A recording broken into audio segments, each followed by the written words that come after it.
Hello, good morning student. I am Ganesh Rathod, chemistry lecturer, SC Bhavna Senior Secondary School, Shumenpur. In my last class, we already discussed about bond cleavage. Bond cleavage just two types. One is homolytic and second is heterolytic. We know very well in a homolytic fission free radical and in heterolytic fission ions form. It means what? In all organic chemistry, just two type of mechanism having. One is free radical mechanism and second is ionic mechanism. Just we go the next step. We today discuss about what is the reagent. Agent means what? Agent means seller, बेचने वाला. Ion chemical sense reagent. आप अपने घर पे बैठे, मैं यहाँ पर ऑनलाइन आया, मैंने आते ही सबसे पहले आपके ऊपर रिएक्शन करना शुरू कर दिया. It means what? I am agent of chemistry. Agent is known as in chemical language reagent. आप कौन है? आप रिएक्टेंट हैं. ये मेरे पास रिएक्टेंट है, ये सीधा अटैक कर रहा है यहाँ पर. Attacking group known as reagent. So today we discuss about reagent. Reagent means what?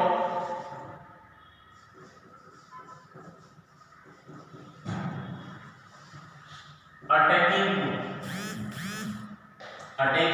group.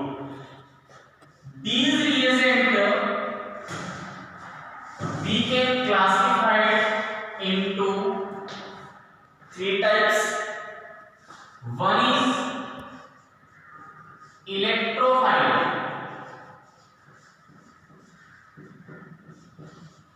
Second is nucleophile. And last, free radical. Reagents का क्लासिफिकेशन अगर हम देखते हैं तो ये तीन टाइप से हमें मिलता है. इलेक्ट्रोफाइल है, न्यूक्लियोफाइल है और फ्री रेडिकल्स है. हम एक एक के बारे में डिस्कशन करेंगे. यह वीडियो स्पेशल 12th क्लास के लिए, लेकिन जो स्टूडेंट्स 12th के बाद में ग्रेजुएशन भी करना है, चाहे वो किसी भी यूनिवर्सिटी से करें, उनके लिए भी यह वीडियो उतना ही इंपॉर्टेंट है जितना 12th क्लास है. आईआईटी, जेईई, नीट, कोई कंपटीशन लेवल की कोई तैयारी कर रहा है स्टूडेंट, तो उसके लिए भी यह टॉपिक्स उतना ही इंपॉर्टेंट है जितना 12th क्लास बोर्ड के लिए है. चाहे वो सीबीएसई का स्टूडेंट है, चाहे आरबीएसई का स्टूडेंट है, किसी भी बोर्ड का स्टूडेंट है अपने इंडिया में कहीं पर भी हो, सभी के लिए बहुत इंपॉर्टेंट है. यह रिएक्शन की मैकेनिज्म को शो करेगा. आपने बहुत सारे रिएक्शन के नाम सुने होंगे, केवल नाम बड़े बड़े तौर पे बताता हूं मैं आपको कि जैसे electrophilic substitution reaction, electrophilic addition reaction, nucleophilic substitution reaction, addition reaction, whatever. तो हम एक एक करके हम उस पर बात करते हैं, तो हम समझने की कोशिश करते हैं कि इलेक्ट्रोफाइल है क्या चीज, न्यूक्लियोफाइल है क्या चीज, फ्री रेडिकल है क्या चीज. आज अपने इस वीडियो के अंदर मैं केवल इलेक्ट्रोफाइल के बारे में डिस्कस करूंगा. तो हम इलेक्ट्रोफाइल के बारे में डिस्कशन करते हैं. आपके नीट है, आईआईटी है, सब में ये ऑब्जेक्टिव टाइप के क्वेश्चन इससे पूछे जाते हैं. आप चाहे तो एलएन की, रेजोनेंस की, जहां से भी आप शीट मिले वहां से आप इसको सॉल्व करके देख सकते हैं. कंपटीशन एग्जाम के अलावा अपने बोर्ड एग्जाम में भी इसके बहुत सारे क्वेश्चन बनते हैं। तो हम सबसे पहले इलेक्ट्रोफाइल को पढ़ने की कोशिश करते हैं।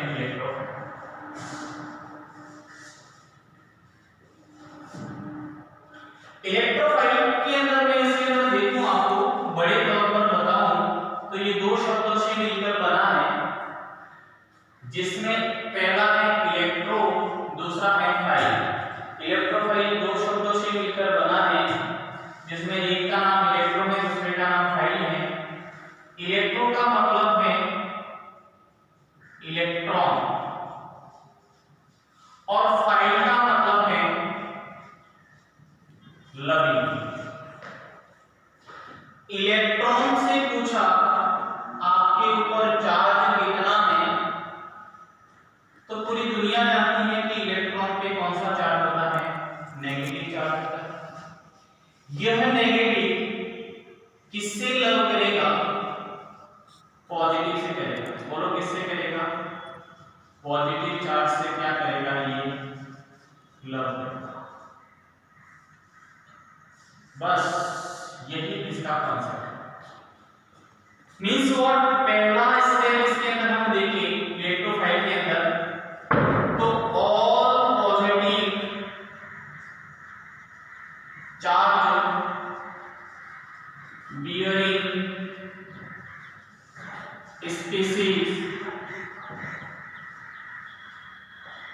जितने भी पॉजिटिव चार्ज की स्पीसीज हैं, वह पॉजिटिव चार्ज वाले स्पीसीज हम किस नाम से जानेंगे, इसको इलेक्ट्रोफाइल। स्टूडेंट्स, ऐसा हर जगह पॉसिबल नहीं है। इसके लिए मैं आपके लिए कंडीशन डालता हूं, और यहां पर कंडीशन मैंने लिखी। कंडीशन मेरे पास यह है कि आपके पास में कि ऑक्टेट इसका इनकम्प्लीट होना चाहिए। व्हाट आई से, I again my sentence, in electrophile all positive charge bearing species, but in condition, most important condition having octet incomplete. Means what, numbers of electron having less than 8, not equal to 8, not greater than 8, just lesser than 8, 8 से कम होना चाहिए। Okay, हमने यहां पर कुछ इसके example देखने की कोशिश करते हैं, जैसे CH3 positive, Cn positive, Br positive, I positive, NO2 positive. बहुत सारे एग्जाम्पल हम इसके अंदर हम इसमें ले सकते हैं।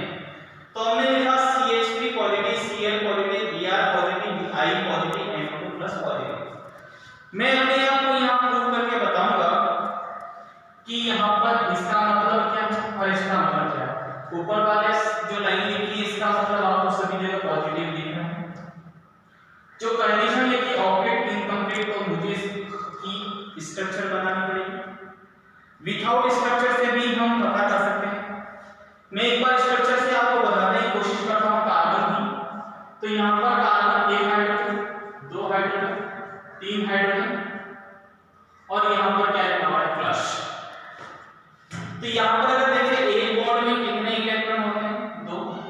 We already discuss about in just a single bond formed by 2 electrons. These bond formed by just a shared weight of electron. Carbon and hydrogen के द्वारा शेयर वेट करके ये बॉन्ड हमारे पास में बना है। 2 इलेक्ट्रॉन यहाँ है, 2 इलेक्ट्रॉन यहाँ है। काउंट करिए, 2 है, 4 है, 6 है। स्ट्रक्चर लिखते समय ध्यान रखिए, पॉजिटिव का मतलब नथिंग, कुछ भी नहीं होता, यानी इसमें 6 इलेक्ट्रॉन हैं। एक और मेथड है जिससे हम पता कर सकते हैं 6 इलेक्ट्रॉन सही लिखा है गलत लिखा। मुझे बताइए कि CH3 लिखा है, तो कार्बन के आउटरमोस्ट सेल में इलेक्ट्रॉन्स कितने होते हैं? इन कार्बन एटम 4 इलेक्ट्रॉन इसके आउटरमोस्ट सेल में होते हैं। कितने होते हैं? 4 होते हैं। Numbers of electron in outermost shell present in carbon atom, just answer is my 4। एंड हाइड्रोजन में कितना होता है? जस्ट एक हाइड्रोजन में 1 होगा, 3 हाइड्रोजन है, तो स्टूडेंट 1 into 3 करेंगे, हम इसको निकालें यहाँ पर केवल एक, तो यहाँ पर CH3 पॉजिटिव का निकालें यहाँ पर,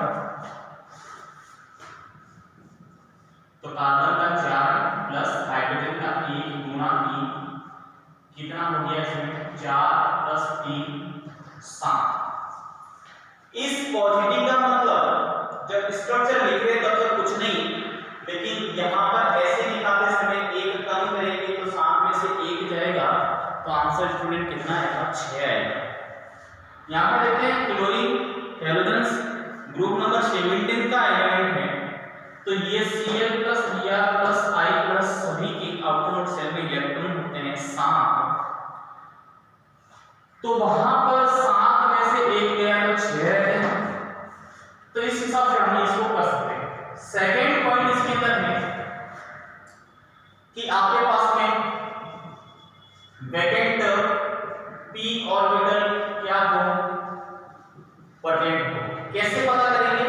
CH3 पॉजिटिव को देखा हमने, कार्बन से पूछा इसका इलेक्ट्रॉनिक विन्यास कितना होता है, इलेक्ट्रॉनिक कॉन्फ़िगरेशन ड्रॉ किया 1s2 2s2 2p2, carbon positive का लिखा तो 1s2 2s2 2p1।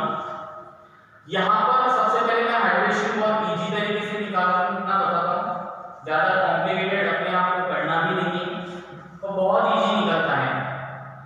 ये ध्यान रखना है कि हाइड्रेशन में ऑर्बिटल पार्टिसिपेट करते हैं, इलेक्ट्रॉन नहीं करते हैं। एक इलेक्ट्रॉन लिखा, अब यहाँ पर कार्बन पॉजिटिव से पूछा कितने मेहमान आने वाले 3, चेयर खाली है 1, तो यहाँ से ये चेयर उठा के कहाँ पे रखनी है, यहाँ पर। जिस तरह से अपने घर के मेहमान आते हैं और हम चेयर लेने के लिए जैसे एक्साइटेड होकर अंदर जाते हैं, वैसे यहाँ पे भी ग्राउंड स्टेज से कहाँ जाना पड़ेगा, एक्साइटेड स्टेट में जाना पड़ेगा, और यहाँ से एक चेयर उठाई और कहाँ पे ले जाकर रखनी, जहाँ बैठेगा, यहाँ बैठे यहाँ बैठे। एक हाइड्रोजन तो यहाँ बैठा है, एक को यहाँ बैठा है, एक को यहाँ बैठा है। हाइड्रोजन पूछा तो S का 1 है और P का 2 है, sp2, लेकिन ये वाला ऑर्बिटल देखो खाली रह गया, जिस जो पहचाना जाता है वैकेंट p ऑर्बिटल के एस्पेक्ट। ओके, लास्ट इसके अंदर हम बात करते हैं तीसरा ऑक्टेट एक्सपेंशन, मतलब इलेक्ट्रॉन 8 से ज्यादा, अभी तो बोला 8 से कम, अभी 8 से ज्यादा, क्या बताइए? यहाँ पर इसकी कंडीशन है वैकेंट d ऑर्बिटल प्रेजेंट हो, जिसमें NCl5 PCl5 SF6 OF6। 4 example लिखे हमने। नाइट्रोजन आपकी पीरियड नंबर 2 का एलिमेंट है, और in our periodic table we know very well in all second period element having vacant d orbital not present but absent. In second period element vacant d orbital absent, but after second period element just third period fourth period vacant d orbital present. It means what? This formation is not possible, this possible, this not possible, this possible. You can also find out the answer. You can write the electronic configuration of nitrogen, phosphorus, sulfur and oxygen. Then you find out nitrogen एक में करके बता देता हूँ। यहाँ पर nitrogen का 1s2 2s2 2p3, आगे 3s और pp। फास्फोरस का अगर करते हैं तो 1s2 2s2 2p3 2p6 3s2 3p3, आगे मेरे पास 3d आता है, आगे 4 3d 4s ऐसे इस प्रकार से आते हैं। तो यहाँ पर देखिए p के बाद में s खाली आ रहा है, p खाली आ रहा है, तो यहाँ पर वैकेंट d ऑर्बिटल है ही नहीं, एब्सेंट है, जबकि यहाँ पर क्या है वैकेंट d ऑर्बिटल है।